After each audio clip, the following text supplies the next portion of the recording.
Meet Legacy PAC, making the next generation of conservative leaders with an America First agenda. Yeah, let's talk about that. Instead of focusing on winning arguments, we're teaching the basic fundamentals of sales and marketing and how we can use them to win in the world of politics, teaching you how to meet people where they're at on the issues they care about. Welcome to The Brian Nichols Show. Well, happy Thursday there, folks. Brian Nichols here on The Brian Nichols Show, and thank you for joining us on, of course, another fun-filled episode. I am, as always, your humble host, joining you live from our Stratus IP studios here in lovely Eastern Indiana. Don't let cyber attacks or outdated business technology put your company at risk.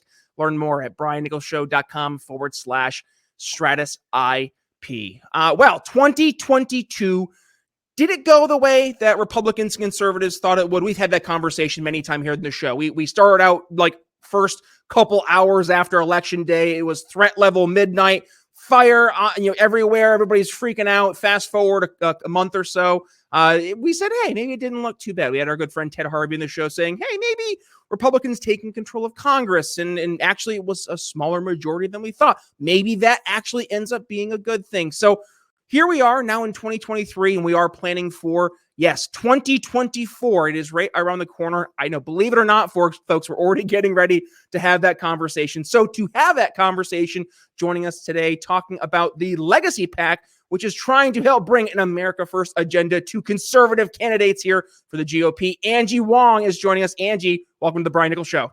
Hey, thank you, Brian, for having me. Absolutely. Thank you for joining us and looking forward to learning more about Legacy PAC. But first, do us a favor, introduce yourself to the audience and your history here in conservative politics.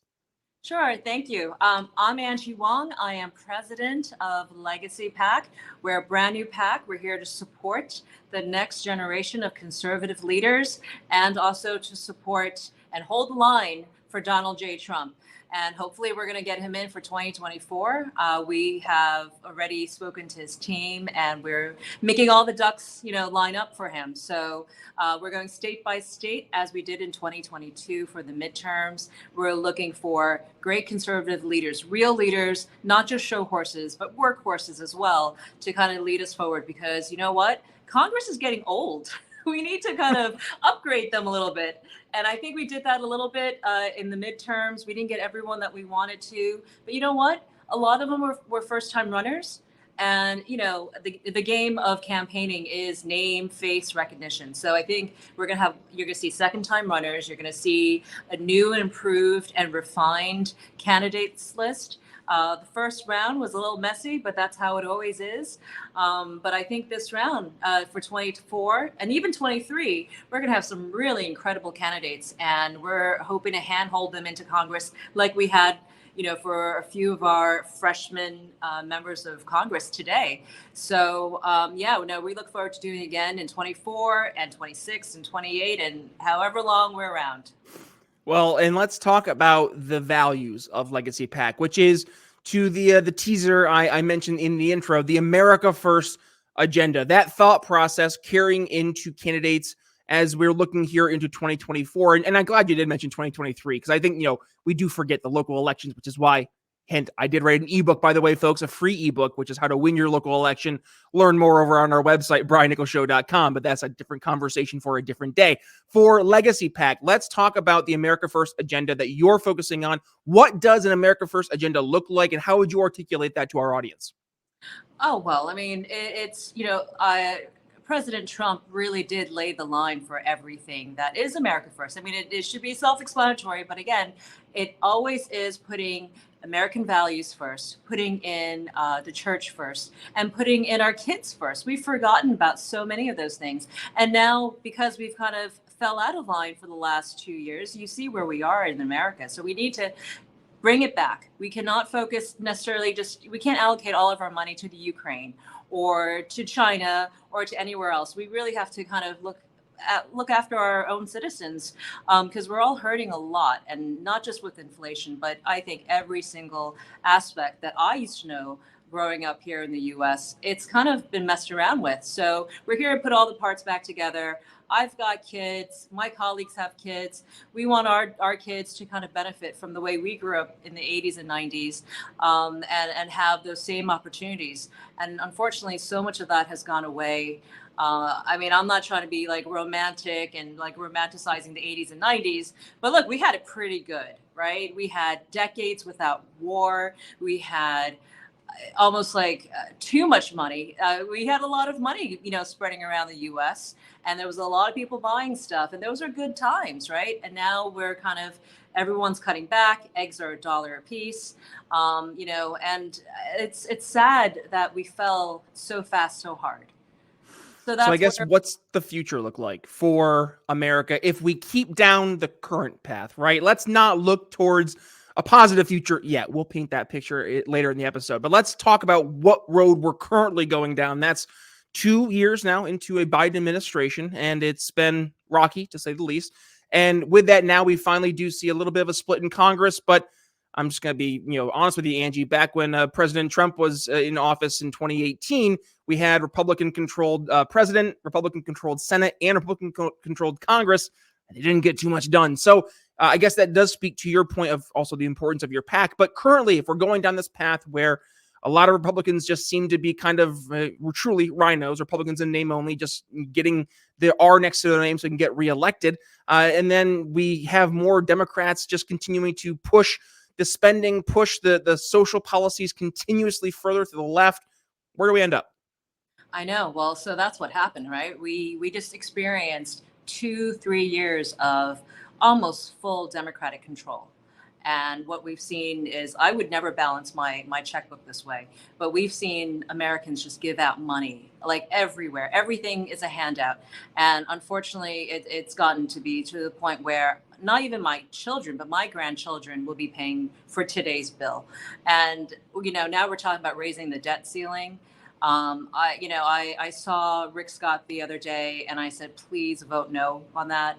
Please rally up your guys. Do not vote yes on this one, because we can't keep raising it. I mean, I know why he may want to, but at the same time, I think there are kind of shorter term mitigations to not raise the debt ceiling.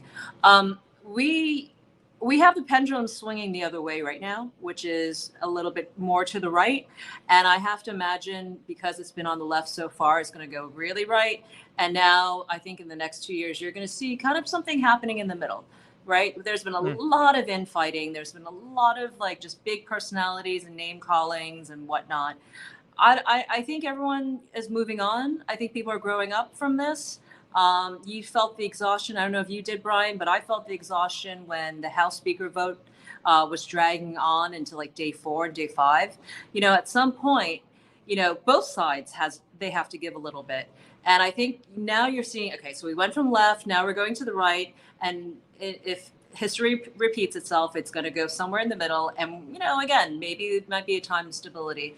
But what we're going to be seeing with this new Congress, with this new Republican House, is you're going to be seeing a ton of investigations, right? So that's what we have to look forward to in 23. We've already seen from the left all the ways they're going to massage the narrative and say, well, you didn't see that didn't happen, or push a certain narrative before conclusions can even be made, before investigations can even be started. So we're monitoring that, but I think that is the pressure point that we have to hit.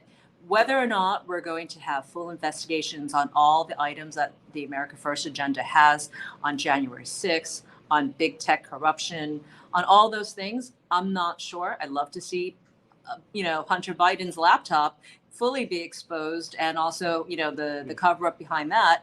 But I think now the pressure points are being pushed, and we may be able to back channel some of the things that we want from the America First agenda that way, versus a full-blown investigation that I think we're all hoping for. I made the cringe face towards Hunter Biden's laptop, because do we really want to see more on there? Oh God, more of those just lovely pictures. But no, I hear your point. I'm just being silly. So let's talk about now I guess, and this has been something that we've been talking about here in the show, and this is how do we, and this is from your perspective, address the top of mind issues that folks are currently dealing with day to day. You mentioned a few of them, but beyond just saying, hey, I hear you, how do we now bring solutions to the table and make the problem actually go away, or at least go towards the right direction? What's the best way to communicate that? Because sometimes these processes can take weeks, months, years. So it's not as simple as just waving a magic wand and making everything better. It's going to take time. So how do we do that? Well, I think it's a lot of it is happening organically. You have people who are apolitical for a very long time, if not their entire lives, having to wake up and do something. You have moms all of a sudden going to PTA meetings and school board meetings and raising their voices, right? And you have parents now becoming, elected officials, running for public office. So people are waking up because guess what? A lot of us, we depend on the public schools, we depend on our police, we depend on all those things, those wonderful things that the government does give us. And we didn't appreciate it until it was taken away from us this past year. And we didn't understand how much we needed it in our bedrock to really kind of grow within our own legacy and our own families. And so I think that's what's motivated a lot of and woken up a lot of apolitical people. Last year was all about the political fight, about winning the midterms. I think this year, although there are still very important races, both state and federal, there are still some congressional seats up for grabs in places like Mississippi. I think what Legacy PAC will be focusing on is the media and culture wars that are happening. Because what I'm seeing now with AT&T taking down Newsmax as well as OAN, two channels that I love and I'm on from time to time, I see that being a real issue. And I think the media war and cultural wars is something that we've always kind of shied away from. We knew it was a problem. We just didn't know how to deal with it. But I'm here to tell you, we're going to deal with it, because if all those channels and all your ways of communications are censored, well, this is a real problem. This is something that I educate candidates that I work with on. Is right now you have the government, all of the government systems being run through an AI learning system, right? So Google and other vendors are now providing AI learning. And if conservative voices are taken down now, it means that we are being written out of the future language. And that is something near and dear to my heart, because I do understand this. I, 20 years ago, fought for AI engineers or AI companies to hire more women engineers, because there's a sensitivity as you're doing the AI learning. And there's also coding that, again, a lot of this it's an art.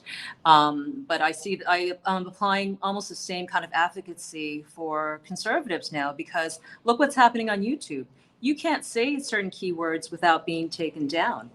You are now self-censoring yourself on Twitter, on Facebook, and everywhere else, because you're afraid they're going to take down your entire account. And so whether it's self-censoring or the big tech censoring for you, the conservative voice has, lessened. Maybe not, we're not quiet. Clearly, you're not, I'm not. But is that enough to really echo throughout, all the AI learning that's being taken place right now? And I can go on and on about this, but I think that's why there was such a big push for pronouns and all these like special words and other words that you can't use. I mean, I went to a PTA meeting, which stands for Parent Teacher Association. I couldn't use the word parent because I don't know, that's a trigger word. I don't know. It was a bad word. So, all of this is being rewritten on purpose, because big tech understands that in the future, these words will have different meanings. And that's the goal here. And I want more and more people to understand that. Can you do us a favor and just go back to the Newsmax and OAN story with AT&T? Just fill the viewers in who aren't aware. Yes. So this week, AT&T, who owns Direct TV, took down Newsmax overnight. Newsmax was in a renewal negotiation with AT&T and DirecTV. From what I understand from people I've spoken to on the inside, it wasn't much of a negotiation. Essentially their contract was coming up, and both sides just didn't reach out to each other to renew it. And so now they've completely just let it lapse. That was about 35 million viewers who woke up this week and could not watch rather last week, and could not watch Newsmax. And that is the problem, right? Because if that is your go-to channel for your information, for your news, for the way you live your life, and how you make decisions during the day based on headlines in the news, you're not going to get that anymore. Now, we saw the same thing happening with One America News Network, which is OAN. A few months ago, maybe about a year ago, they were also taken down by DirecTV, followed by Verizon, which, shrunk their viewership from millions to thousands within a few weeks. And now, you would have to essentially go to fringe platforms, or really, or subscribe to them to get that content. And that was, a growing conservative news network. So the future, right, of America, of the world, I guess, depending on, now let's look at the positive outlook, right? We did the negative. If we keep down this path, what things might look like. Now let's look at what things could look like if we were to take a pivot, right, towards the positive. What do you envision that looking like? And obviously, how could folks get involved? Let's say they want to learn more and take part in a Legacy PAC. Right. Well, thank you for that. And look, we can talk about all the problems we have all day long, but the truth is the future is red. And I really feel that because I've traveled to 17 different states. I've talked to candidates. I'm seeing what's going around. I'm seeing random people come up to me and where I am, whether it's a convention or a bus tour or some sort of election rally, and they are just like lit up. And I know they're motivated. They don't have direction. And I don't know if I'm the right person to give direction. I'm hoping our elected officials will be. I'm happy to be a voice. I want multiple voices out there because everyone's looking for an answer. But here's the good news. We discovered where the problems are. And I have to thank Elon Musk for buying Twitter, because that really opened up all those things that we're feeling like, well, I know I didn't write something wrong on Twitter. Why am I a Russian bot all of a sudden? And, we're now understanding what the mechanics of that censorship look like. And we got a taste of it. And I think that was a very valuable 2-3 years that we've had, where we had to stay home, where we were censored, where things that didn't sound right were kind of being told to us, like, you didn't see that with your eyes, but that's, what we're telling you to believe. We got to taste what that would look like. And that's the future that certain Democrats would want us to have. I think people rejected that because they know themselves. And they're like, no, the sky is blue. I'm pretty sure of it because I'm looking at it with my own eyes. Please don't tell me it's like, all these other things. And I think people woke up to it. So I think what we can do is understand what this is that we're in, and then push it forward. Whether you're motivated by what's happening in your schools, or what's happening in your local county, or what's happening federally. Or for me, my background has been journalism, and a little bit about myself is that I went overseas. I was a foreign correspondent. And also an assistant editor, news editor for South China Morning Post. And when I had started there, and this is a newspaper, a very big newspaper in Hong Kong and China, it was owned by Rupert Murdoch. And a little bit after I started, it was sold to a Chinese family, and then to Jack Ma, who owns Alibaba. Now, when Jack Ma took over that newspaper, it was clear it was a propaganda paper. Luckily, I had left long before, but I had many colleagues who stayed on. And essentially, their bosses were the CCP. So I saw a perfectly fine, respectable newspaper go from that to something that you can write op-eds and you can write the real news with, into a propaganda paper. And that was in the early 2000s. When I moved back to the U.S., I saw the same thing happening to the New York Times, the Washington Post, and LA Times, USA, all of those. And it broke my heart because these were the news publications that I idolized growing up. And to see them no longer practice journalism, but activism, and still have a large audience really believing like this is clear, well-reported, multi-source news, I couldn't figure it out. I just couldn't figure it out because I would never allow for most of the stories and headlines to come out the way I saw in 2015, 2016. I haven't even looked at these papers anytime like in the recent years, but it was clear that, you know, these trusted sources were, well, lying to you. And I'll say that because they took very vague, I guess, Twitter posts now we're finding out, right? With Hamilton 68. I don't know if you're following that story. Yep. They'll take a fake Twitter source and put it as a headline and then sell it to you like, yeah, that's news. What's happening. And now we see the whole chain of command in that. And I love this story because it's the best kind of gotcha journalism that I've seen in a long time. So thank you, Elon Musk, for doing all of this. Thank you, Matt Tlaib, for exposing all of this. I mean, you guys deserve Nobel Peace Prizes. $44 billion, very well spent. Well, with that being said, too, and as we go towards final thoughts for today, I'll kick things off. This is exactly why we've been having folks in the show like you, Angie, like Ben Swan from Sovereign, like Tony Brazunas, formerly of Huffington Post, because we want to hear the behind the scenes, what has happened, where has media gone, where was it? And to your point, it used to be, quote, trusted, right? There were standards that were maintained. Ben Swan talked about this. There were standards. And then all of a sudden, much like you, he just looked around and he realized that the standards that he had been holding to, what he was holding himself to, were no longer being held by his coworkers. And that speaks, I think, to exactly why we have to do what we're doing, not just here in the greater conservative, libertarian, liberty movement, whatever you want to call whatever it is that we find ourselves in here today in 2023, but also what we're doing here, the Brian Nichols Show in alternative forms of media, starting things like Liberty PAC, or Legacy PAC, excuse me. It is important for us to start to find ways to make things better, to be the change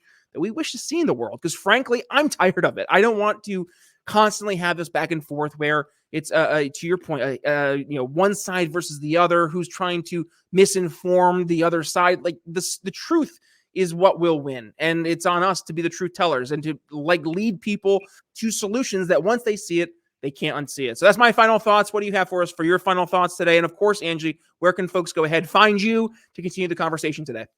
Well, I love your final thought. I'm going to echo on that.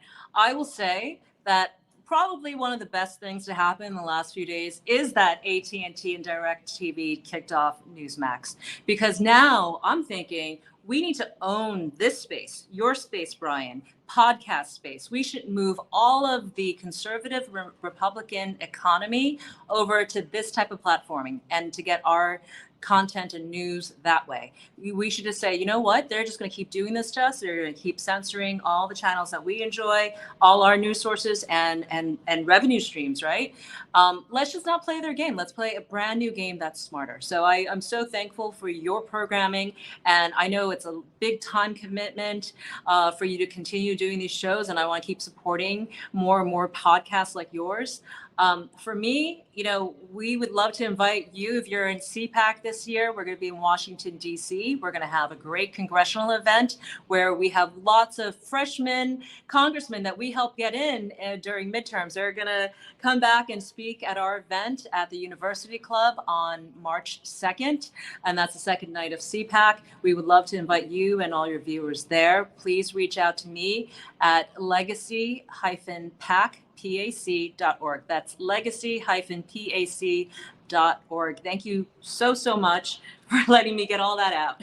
No, absolutely. And we'll make it easy for folks to all the links in the show notes. So all you got to do, click the artwork in your podcast catcher. If you are one of the 99% of folks who are joining us on the podcast version of the show, it'll bring you right over to briannicholsshow.com, where you can find, today's episode, but you can also find all 673 other episodes. I know, right? Woo! No wonder I've been getting so tired. But also, with that being said, folks, if you enjoyed today's episode, please do me a favor, do Angie a favor. Go ahead, give today's episode a share. Tag yours truly at B Nichols Liberty. All links will be included in the show notes. So you can go ahead and find Angie. Plus, you can find the video version of this show available on YouTube, Odyssey and on Rumble, wherever it is you want to consume your video content. We are there. Just do me a favor, hit that subscribe button and little notification bell so you don't miss a single time we go live. And otherwise, folks, you want to get in touch with me, email me, Brian at briannicholsshow.com. And by the way, you want to get some awesome Liberty swag? Well, we have awesome stuff like our